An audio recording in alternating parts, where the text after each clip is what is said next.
Hello, today I'm going to be doing a review on the Senthurian by Akwaeke Emezi. It's a memoir biography that was written by the author, Akwaeke Emezi, in her own words. I believe that the purpose of this book was basically to clarify who she is, what her story is, and just make sure that the story that is out there about her is in her own words, from her own books, and things like that. The book was written like a series of letters, and in each letter she is addressing either her spirituality, her sexuality, her coming into the world of writing, some of the decisions that she has made in her life that will be deemed controversial.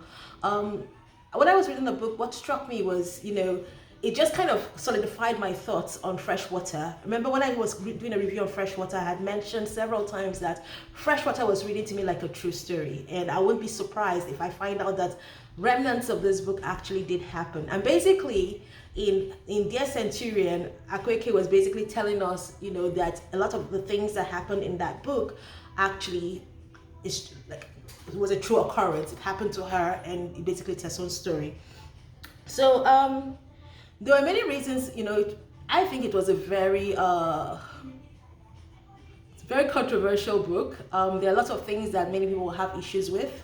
And basically when I read the book, I just had to remind myself several times that this is the author's perception, and however I decide to interpret it is just basically on me. It has nothing to do with the author. So there are many issues that some people might have with the book, but I think it's a courageous effort, and it's a story that needs to be told anyway. So there are many things that she clarifies in the book. First thing is that she makes it very clear that she believes she's an Obanji. Number two, she makes it very clear that she believes she's a god. Not a goddess, but a god. She talks about her issues with her mental health, different struggles that she has faced. She talks about her relationships, the different struggles that she has made in terms of her relationships. She talks about her spirituality, where she stands in terms of that. She talks about her sexuality. Basically, she is, to me, very fluid in terms of her sexuality, very fluid in terms of what we term as gender. So she discusses that and the decisions that she has made. She also talks about some of her relationships, her relationship with her parents, her siblings. Everything is basically laid out there for us to read and to interpret it as we deem fit. Now, after reading this book, first thing first is that she's a very good writer. You can't take that away from her. She writes very well. She's able to grab your attention. You are scared of batting an eye because you can miss something that she's trying to say. So she's a very good storyteller, and that is something that should be applauded. But one of the things, as someone who kind of follows some form of organized religion, there are areas in the book that people like myself might have problems with. First thing is that when you're reading this book, you have to, especially as an African reading this book, you're going to have to struggle between actually reading the book as a Westerner with a Western gaze and reading a book as an African with an African gaze.